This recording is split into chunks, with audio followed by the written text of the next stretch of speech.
What's up, everybody? Welcome back to the Next Deal podcast. AI is a huge thing nowadays. In the last, I'd say, like 8 months, it's blown up ever since Chat GPT got real popular. And we've got a very special guest for you guys today who specializes in AI. He's actually a fractional AI consultant. I forget like how you titled it, like not a CFO, but a CAIO, I think is what it was. Yep. Cool. So we've got Brandon Collins here, who is a fractional chief AI officer who I know through a few friends of mine. He's done some works for some friends of mine that's been really cool, including making Chat GPT that talks like you, essentially, and writes like you. It's been very cool to see. So the cool thing is Brandon, outside of buying his own homes, does not have any real estate experience. So this is going to be strictly all about AI, how we can implement it, how we can use it, things to avoid, things to do, all that kind of stuff. So Brandon, thank you for coming on today, man. It's great to have you. Yeah, thank you. Thank you for having me on here. It's always fun to talk to other industry professionals and learn how they're using AI and give them tips, give them tricks and guidance and stuff like that to leverage it for what they're doing in their industry. So thank you for having me on here. Yeah, absolutely, man. And, to start off, we always like to have the guests just give a few minutes on how they got started in their profession, right? How you got started in AI, what interested you, and kind of what you're doing now to help business owners would be super helpful to understand. For sure. So my professional life started, around the age of 18. I actually joined the military, and I was there for 8 years before I got out.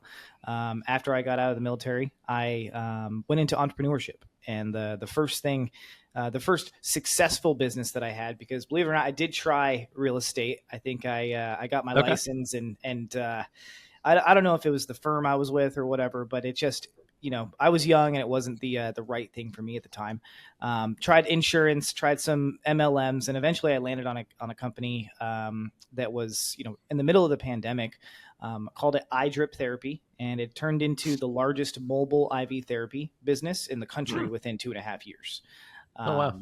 Yeah. It was pretty cool. We were in about 38 different states. I had over 640 providers working for me. And I sold that business a little over 1.5 years ago now. After that, I didn't know what I wanted to do with my life. So I went down the rabbit hole of some curiosities, and what I landed on was software development and cybersecurity. So I taught myself how to hack. I taught myself software development using Python coding and HTML. And that led me to that naturally led me to AI. I always love to tell this story because for cybersecurity and hacking, they had these things called, boxes, and the box is the challenge. You have to hack the box. And one of the boxes that I was trying to hack, you actually had to code your own malware for it. And I was struggling. So I actually, I was like, you know what? I've used Chat GPT before in my last business for content creation, helping me with emails, helping me, analyze contracts and data. I was like, I wonder if Chat GPT can help me code this piece of malware. And to my surprise, after finagling with it a little bit, I got it to actually code a piece of malware for me, and it worked. From there, the light bulb kind of went off. It was almost like an immediate switch. I was like, okay, this AI thing is a lot more powerful than I thought it was. And I went down the AI rabbit hole, learned everything I could about it. I learned how to hack AI. I learned how to protect yourself from hackers that hack AI.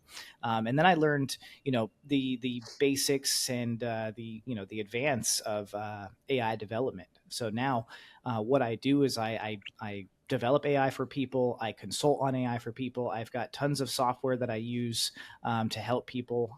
But what I like to do as a fractional chief AI officer is I come in and, I kind of have that 1,000-foot overview, and I see where that business is, what they're doing, what their current operations and workflows and processes are.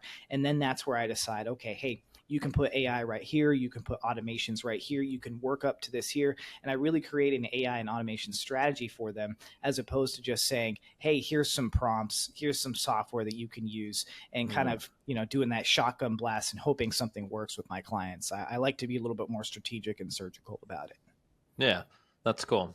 So actually going through, seeing what their system is and setting it up in a way that makes sense for them, not just here's a tool to implement, good luck kind of thing. Yep. Also, Nice. want to say, just kind of going back real quick to your military. I was 8 years military as well. So thanks for your service. And what branch were you in? I was in the Army. Yeah. What about you? Army. Hell yeah. Yeah. Airborne by chance? What's that? I said airborne by chance? I was actually with 37 Psychological Warfare, so I was with the 82nd Airborne a lot. Yeah. Yeah. So you probably, you at least had to get airborne qualified and maybe keep that currency. The hell yeah, man. That's awesome. That's awesome. Yeah. What were you doing? So I was artillery. Okay. I was the brains of the artillery, not the gun bunnies.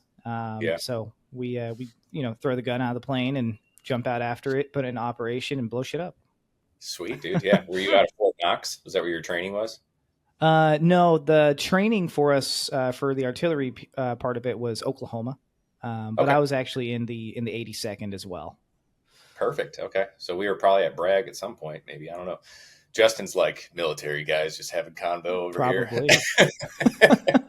I was like, I haven't done any of this. That's cool to listen to, though.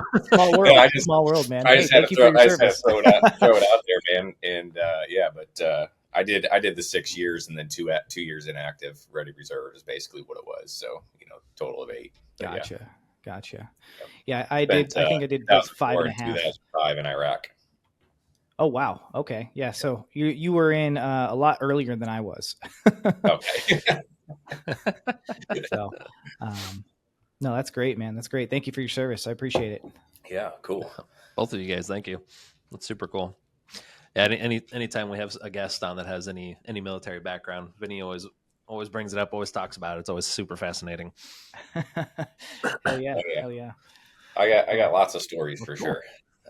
But yeah, kind of where like I feel like you're like a brother from another mother on the assembly line too, because I also got into retail, found out I didn't like it as far as being a realtor and getting licensed and stuff.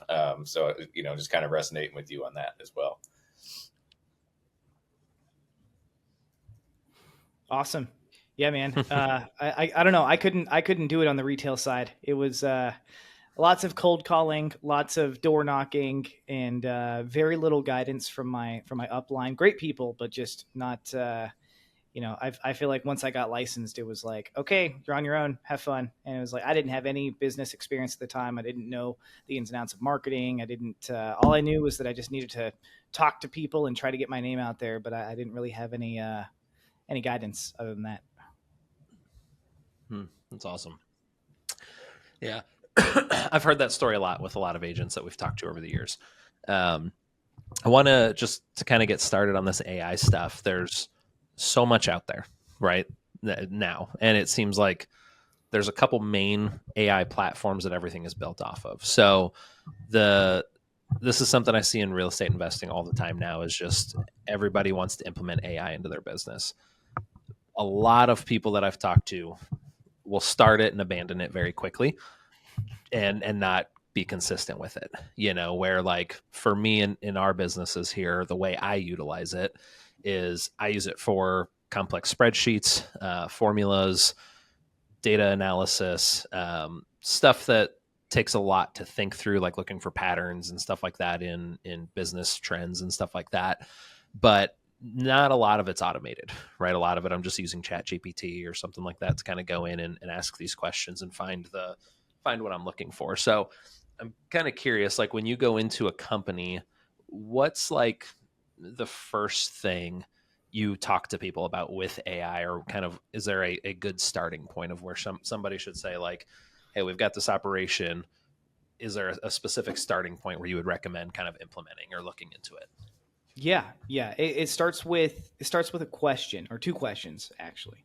I like to know what are they what specific thing are they doing that's making them the most money, right? What that's making them the most revenue. So if they can pin it down to the specific operation or workflow that's making them the most money, and then I counter that with, okay, now what specific operations do you have that's taking the most of your time? Because AI and automations, you want to use it to compound the things that are creating the most money for you, and then you want to use it to reduce the amount of time that those other tasks and those other workflows and processes are taking from you. So that's the first thing that I come into a business, and it can be different for every business. It could be, social media. It could be onboarding workflows. It could be just doing data entry. It could be like what you said, doing data analysis and looking for those trends. So it's really different for every business, but that's the core of where it starts, is what is making you the most money and what's taking the most of your time. I like that, because you can then implement something to increase what's making the most money and then save time based off of where they're wasting it. Exactly. Interesting. Very interesting. So we talked about this a little bit before the show. Something I have seen, I was actually part of a discussion at a real estate mastermind in January this year. There's probably 50 people in the room. And the question came up about using AI for cold calling, for scheduling appointments, for getting those leads. And for me, like, immediately my first thought is this is all still pretty new. You're giving up the most important part of your business, which is revenue generation, to an automated system that is probably not 100% there, right? Where it's going to be as good as you're looking for. Secondly, I think we talked about it's definitely illegal with the TCPA rules on cold calling, that it is a robot, it is a automated system. So what has been your experience with that type of stuff, with lead generation utilizing AI? And we don't have to necessarily stick on cold calling, but like how have you seen that? Because there was a lot of back and forth in this room on, I've used it and had really good results, and then other people that were just like, there's no way in hell I'm going to do that and give away what I'm controlling for the revenue generation right now that we're bringing in. Yeah. So I mean, to touch on the cold calling, I would say it's, with the models that we have out there and some of the models that I've actually worked on, if someone opts in to receiving electronic communications from you, it's almost just like texting, right? So if they opt in to receive text messages from you, they're basically opting in to receive, automated communication from you. That is when you can utilize, AI calling to get them to schedule a call with you, right? So if you have it in your advertisement where they're opting in, and there's a little box that they check that says, "Hey, I'm opting in to receiving automated communications to you," it's always in the in the little fine print there. Everybody checks it without even realizing it. So if they do that, then you're covered. But like you said, if you're just grabbing data, if you're just scraping data off the internet, and you call these people, cold calling. Oh man, you are opening yourself up to a heck of a lot of risk, because if the wrong person, if you call the wrong person and they report you, you can get fined. I think it's $1,500 per occurrence, and they will investigate for it. So I definitely wouldn't recommend doing that. Make sure people opt in to receiving that kind of communication from you first.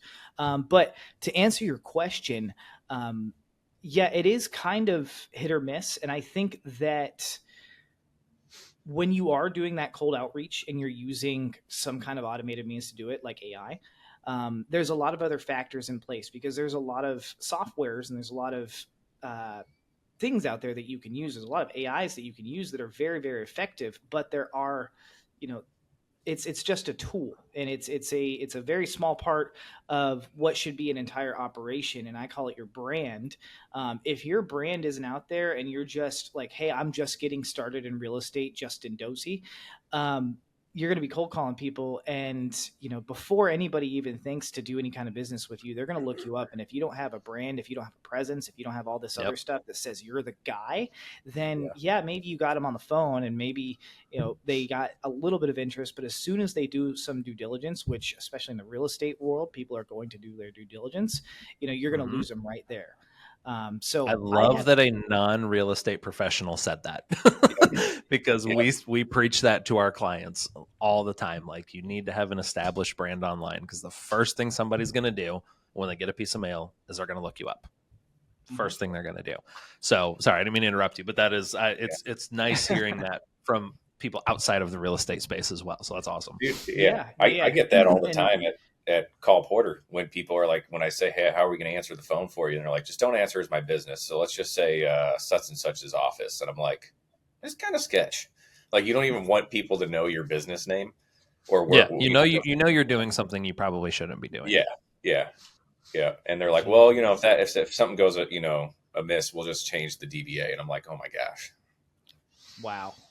Yeah. See, they're operating, not even in the gray, operating in the black there, and Yeah. being and acknowledging it too. That's bad. That's bad. People shouldn't be doing that. Yeah, Um, no, not at all. I've talked to people that have said they've actually put fines into their budget for the year, knowing they're going to get fined on their outreach. oh my God.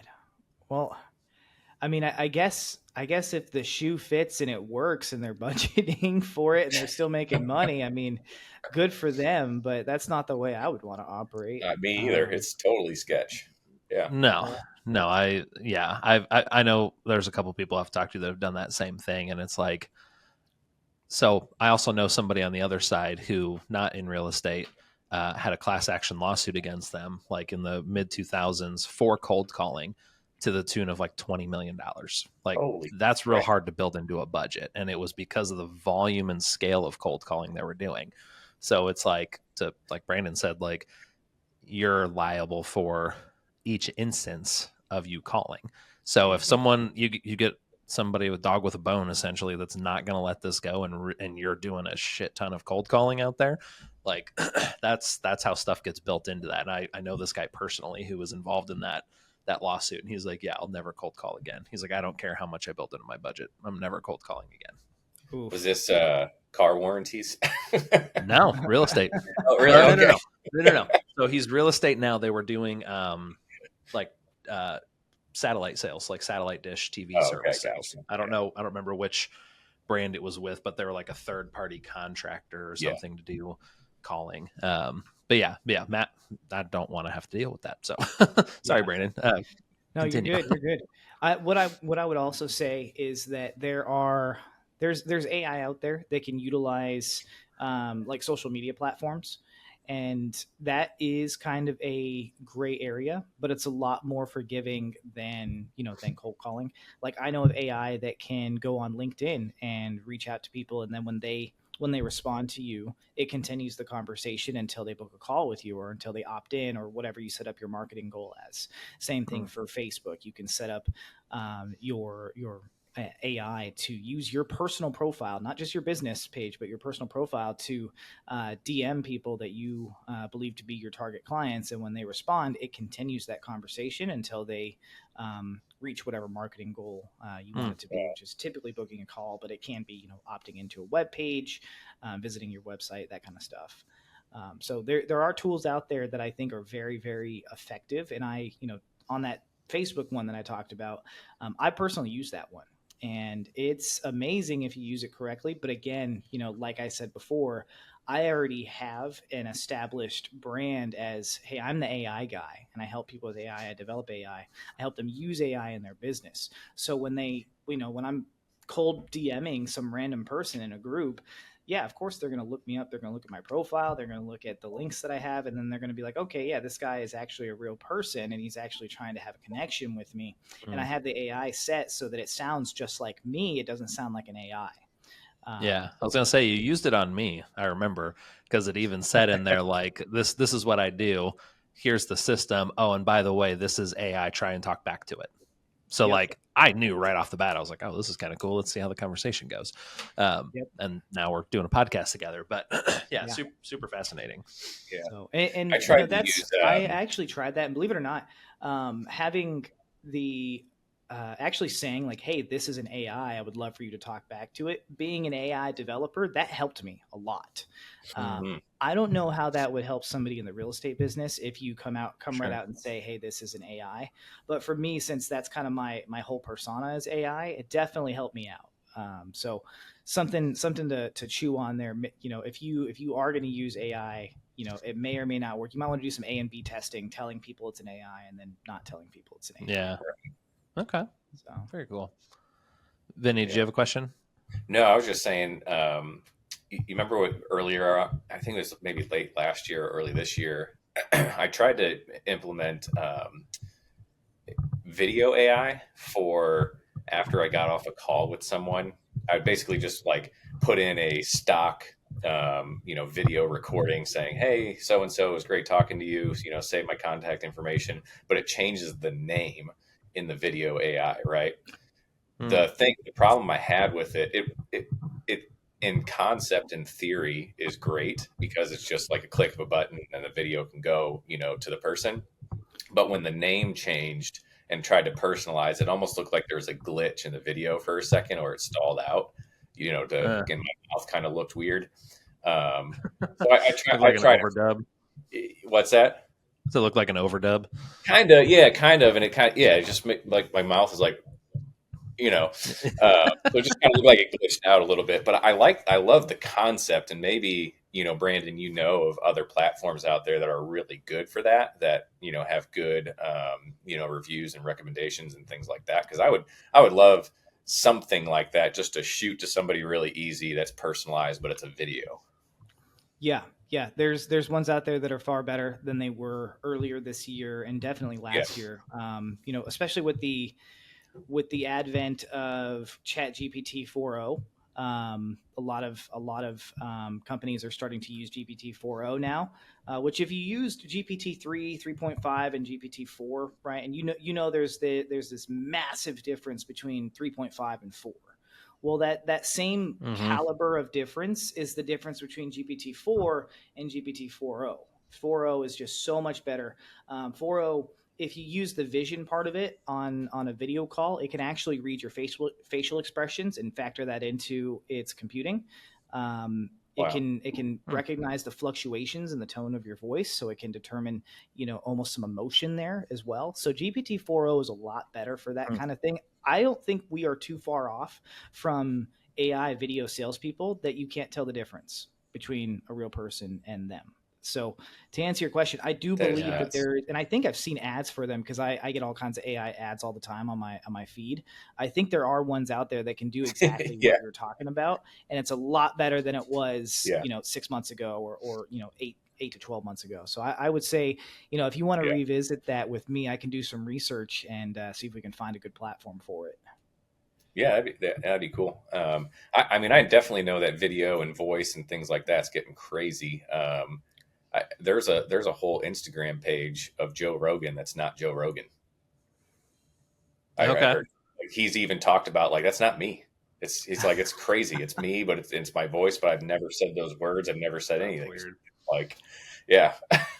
Man, I don't know if you guys have tried it. I know we're using Riverside FM right now, but there's an option in there to where you can give it a script and it uses your last video call to clone your voice and say everything that's in that script. And I tried it out. I played with it, and it was pretty dang accurate. It worked really well. Okay. So, something to think about. I'm going to have to play with it. That's wild.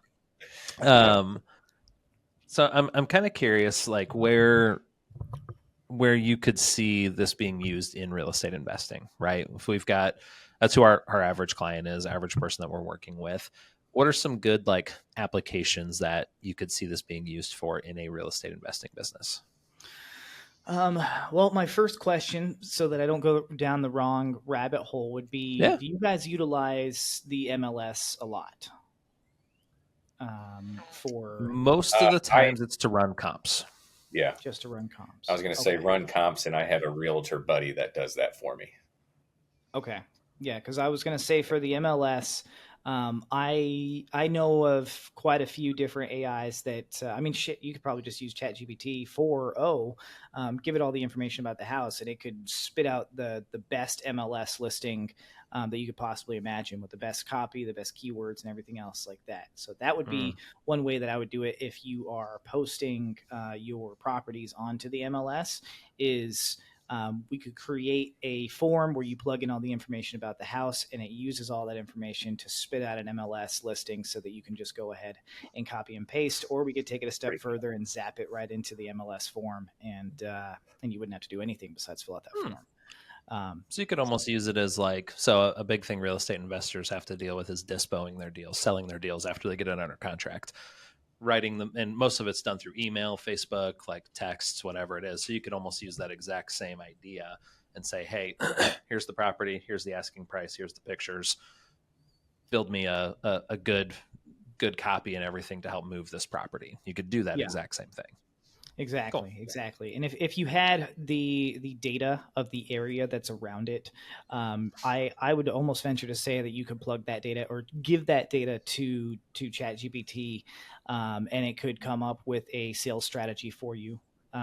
It could come up with the different type of verbiage that you would need for that specific area, because there's a lot of things that go into an area, right? There's demographics, there's education levels, there's financial income levels, and when it comes to sales psychology, you have to tailor your sales copy to the person you're trying to sell to, right? So you could Right. use it for that as well, instead of using the same canned type of sales copy that you use. Now, if you wanted to use it to sound more like you, to create email responses and stuff like that, you could definitely do that. I have a whole framework of how to make AI sound like you so that it doesn't sound like AI. Because everybody knows when you're talking to an AI, it uses really big words, stuff that we don't normally say in our normal conversation. There are ways to make it sound just like you. And that's one of the things I specialize in. I can help anybody make AI sound just like them. Yeah. And are you building that in Chat GPT for them, to where it's like almost like a what is it? What do they call it? Like an individual GPT, essentially. Yeah. Well, it's I call it a personality prompt tag. And you take this prompt tag and you put it either in front of your prompt, or you put it at the end of your prompt. And ChatGPT will see that it's very close to kind of like computer code type of language. It will see that, and it will factor that into its output, especially when you're creating copy. So you put your personality prompt tag at the beginning or at the end of whatever prompt that you're doing, and the output will be kind of in your tone, your voice. And I know for me, it's I would say about 90 to 95% close to how I would actually speak. So a lot of times I just let it ride and I go with it.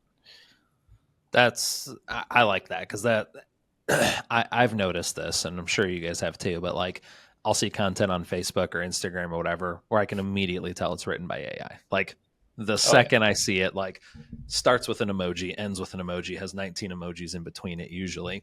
And the way it's worded, like you can see it very, very simply. And I've seen it come through in emails that I get from certain companies. And I would have to imagine, and maybe they're already doing this, you might know, but I would have to imagine that platforms like email platforms or Facebook or Instagram will be able to figure out if something's AI generated, I would assume. Mm-hmm. Yeah, they already have AI detectors. If somebody's smart enough, they can have the output recreated so that it passes AI detectors if they wanted to go that part. We're kind of in like the Wild West right now when it comes to AI, because they're building AI detectors to detect AI, but AI can be used to fool AI detectors. So who knows how fast that, or how long that rabbit hole is going to go, right? That loop. Yeah. So that's wild.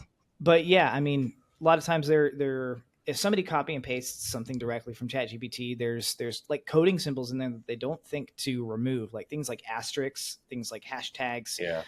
It uses words like indeed a lot. So like whenever I'm working with ChatGPT or helping create a custom GPT for someone, I will specifically say, do not use the word indeed. Speak at a fourth grade reading level, conversational tone, and a whole bunch of other stuff. So definitely something to think about when you're using ChatGPT to create content, create email copy, create sales copy for the real estate world. One thing that comes to mind, actually, now that I'm thinking about it, in the real estate investing arena is, you talked about using ChatGPT to analyze data. So what I think is, could there possibly be an easier way for you to just submit all of the data, and it already knows the objective of what you're trying to do with that data? So all you have to do is just give it the data, and then it spits out what you're looking for. I would love to explore that. I've built some stuff like that before, where all you had to do is just give it the data, and it knows exactly what it needs to do already. Okay. Yeah, that is one thing I've noticed using it for, let's say, spreadsheets or complex formulas or even the data stuff, is I always have to explain multiple times what I'm looking for, and I'll look at the output. Okay, the output's not exactly, tweak this, adjust this, take this out and do it again kind of thing. So yeah, having something like that would make life easier. have it already done and For know sure. what you're intending to do with it. Yeah. What does Chat GPT cost? I don't know. I'm this realm of What does it things in cost? AI. Like, yeah, 'cause So you can I'm use GPT if you guys 4o are up here, I'm like way down here in for. my knowledge of AI. Oh yeah, you're No good. worries. Yeah, GPT 4o is currently free to the public, Oh, but it's limited. So you can't go on there and just be using it all day long. right. If you're using the free version of it, but to get the paid version of ChatGPT, it's only like $19.99 a month. And with how much Mhm. I use it, I think it's very, very worth it. If you were to use it for creating automations and stuff like that, that wouldn't be Chat GPT. That would be the OpenAI playground, and it uses the GPT 4o LLM for that. That is actually free. You can go in there and start doing development for free, but you just pay for what they call the API tokens, right? The data that's going back and forth. And GPT 4o is actually the cheapest model out there. It's so surprising. It's the cheapest model, and it's the most powerful model. So all of my clients have switched from using GPT-4 in their automations to GPT-4o, and it's working better for them, and it's saving them more money. Okay. Cool. Yeah. That's cool. And that, Vinny, I'm glad you said that, because let's say somebody is brand new to AI, right? Like, where would you recommend somebody starts just to learn how to use it, right? I know what I did, and I like to tinker and mess with stuff and figure out if I can break it or do all that kind of stuff. But if you're talking to a real estate investor who's heard about AI, that's all over the place, but they don't even know where to start, what would you recommend for them? I would learn how to prompt. I would learn the basics of prompt engineering. And, I could go into detail for about an hour on this if we wanted to. I actually wrote a book on prompt engineering called "Using AI Like a Pro," and what it does, it's designed to take you to go from zero to expert prompt engineer within the book. And I don't just teach people what to prompt. I teach them how they need to think when they're approaching their prompt, and it works really well. So I mean, I'll share that right here on the show with you guys, the basic framework where you wouldn't even need to read my book if you didn't want to get even better at it. If you just take these 4 principles that I'm about to say, then you'll get a hell of a lot more out of ChatGPT than just by using it to say, hey, I'm a real estate investor, I need this, can you help me? Right. So what you want to do, the first step is you need to give ChatGPT an identity. You need to say act as, or you are now XYZ. You are now a branding manager. You are now a COO of a Fortune 100 company that does XYZ, right? You need to give it an identity. And then after that, you need to give it the task. You say, you will be helping me with, or your job right now is to do XYZ. Your job right now is to create sales copy for me. Your job right now is to create a blog for me. Your job right now is to help me analyze this data. And then the third step is to give it background information. So you would actually, you do a line break and you'd say, hey, here's some supporting instructions and information for you to help you with this task. And you give it all the information that you can. You give it, you tell it literally everything you can. And then the last thing, which I think is the most important part, and if you forget like the first 3 and you just do this last one, you'll be still sitting pretty good, is you say, at the end of it, you say, before you attempt to accomplish this task, before you attempt to complete this task, I need you to ask me clarifying questions so that you understand the goal and the task that I'm asking you. And it will ask you clarifying questions. Sometimes it'll ask you 2 or 3 questions. Sometimes it'll ask you 15 questions. But the cool thing about it is, now after you answer all of those questions, you've given the AI exactly what it needs to complete that task. So if you were, like I said, if you were to just forget all that other stuff, if you were to say, hey, I need to do XYZ, please ask me the questions that you need to know to help me do XYZ. And it will ask you everything. That's probably the best way to go about it. And if you're new to Chat GPT, if you just follow that simple framework right there, you're going to get a hell of a lot more output out of it than you would if, like you said, the people go in there and they start using it and they're like, I don't know, it's not working for me. It's crap. Well, garbage in, garbage out. But if you give it diamonds in, it's going to give you diamonds out. And so what I would recommend is just learning how to prompt and talk to Chat GPT, because it really is like learning a different language. Yeah, no, I've definitely seen that. And there's been trying to like the one thing I noticed when we were using it for building our SOPs in our company, and every single time I'd put all the details and everything, and then it would shorten it down to like this little tiny thing, and I'm like, you're missing like 9 steps. Like there's so much stuff missing. So I would always have to go in and say, be as detailed as possible and do not remove anything that I've put in here. So I like that framework for that, because that was something I had to figure out for a while, where I was like, why does it keep removing half of the stuff I'm putting in here? And it's like how to start a handwriting machine. Like you have to go step by step. You can't generalize anything. So do you, with those 4 prompts, are you doing that each time you open a new GPT prompt, or are you training on the back end through like your own personal GPT to do that consistently, where you don't have to do that on every prompt? It depends on what I'm working on. It really depends. If I know I'm going to be working in that same chat for a while, I will do. I mean, you only have to do it one time in the chat, and it will keep that identity throughout that entire chat. But as you go to different types of tasks and whatnot, you'll probably have to do it for that. One other tip that I can give to people is you can actually ask ChatGPT to give you a prompt. So you can say, hey, I need, you are now an expert prompt engineer. I need to create a prompt to accomplish XYZ task.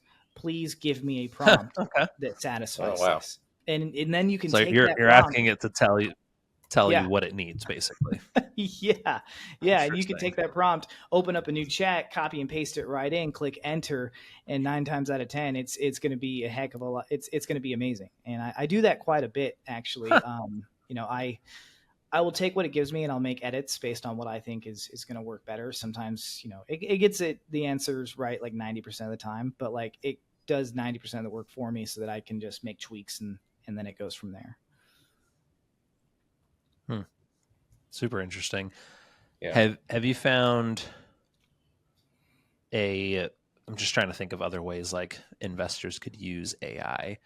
Have you found any ways for like managing emails or anything like that, or calendars, stuff like that, to where you could take some of the monotonous like day-to-day stuff off your plate, where you're not having to go through it every day? Like I've seen, like I use Superhuman. I don't know if you're familiar with that for our email platform, but it's got some AI tools to it. But I'm curious if there's anything out there like that.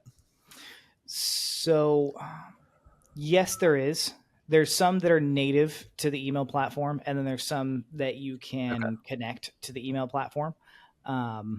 What I would recommend, because Google is actually, they have their own AI in there, and if you pay for their premium Google Workspace, you can have access to the AI that is inside of all your emails, and you can interact with that AI and basically say, hey, what's on my schedule, what's on my calendar for today? And this AI is able to be kind of like an executive assistant. It's reading all your emails, it's reading your calendar, it's it's giving you tasks and go-to items. So I would say, if you want the easy way, use Google's version of it and host your stuff on Google. But if you're using stuff, like you said, on Superhuman, they have their own native one. I believe that using like Zapier and some of the other ones, you can connect your email platform to it, and it will go in every day, scan all the information that's in there and give you action items, tell you who talked to you about what, tell you who you need to respond to, tell you how much spam mail you got, and then you can go in there and do it. We're almost at a point, I would say, in like, I don't know, maybe 4 or 5 months, to where AI is going to be able to do some of these tasks for you. So AI is going to be able to say, hey, you've got, all this spam messages, and you be able to set it up so that it automatically deletes it. You can be able to set it up to, hey, we need to respond to this person. This is on your calendar. There's no other there's no other things on your calendar that conflict with this. So we're automatically going to send them the acceptance of the invitation, right? All of that stuff you're going to be able to do. And if it has the information to like questions that people are asking you, it'll also be able to answer those questions and send them an email back. Like I said, we're not at that point yet, but we will be very soon. That's what I'm referring to is called generative AI. It's AI that almost has consciousness and can think and plan steps ahead, and then actually take action on those steps. That's super cool, because that's what I want long term. We're gonna get. I mean, I'm just waiting on NVIDIA to release it, man. I mean, they are. We're almost there. Oh shit! Cool. Yeah, that's something I'm definitely looking forward to. I think last question I have for you, because this is something I've seen come up with some business owners, and I look at AI as like any other technology that's come out over the last 25 years or so. That's imperative to everything, is like you have to adapt with it, or your business isn't going to succeed eventually at some point, right? What would you say to people that have those fears of like AI taking over, of it becoming too much, of it starting to cause problems and stuff like that? Like what are your thoughts on that? Hold on one second. I think my internet's messing up here. Oh, can you hear me okay now? Yeah, I can hear you a lot better now. So to answer your question, if you're apprehensive about using AI, one of the things that gives me kind of a warm and fuzzy, like a good feeling at night, is that all of the major AI companies have come together recently and said that they are going to, or already have implemented, what they call a kill switch. And they literally use this exact wording. They said a kill switch for a Terminator type scenario. Okay. And it's funny that they mentioned Terminator, because that's like my favorite movie, Terminator 2.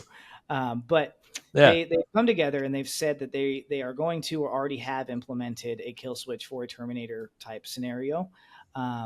What I would also say is that every time there is a technological innovation throughout the entirety of our history as humans, there's been a lot of pushback for it. And AI is one of those things where, again, just like the internet, just like the automobile, just like electricity, it's here, and it's advancing at a very, very fast rate, faster than the internet was advancing.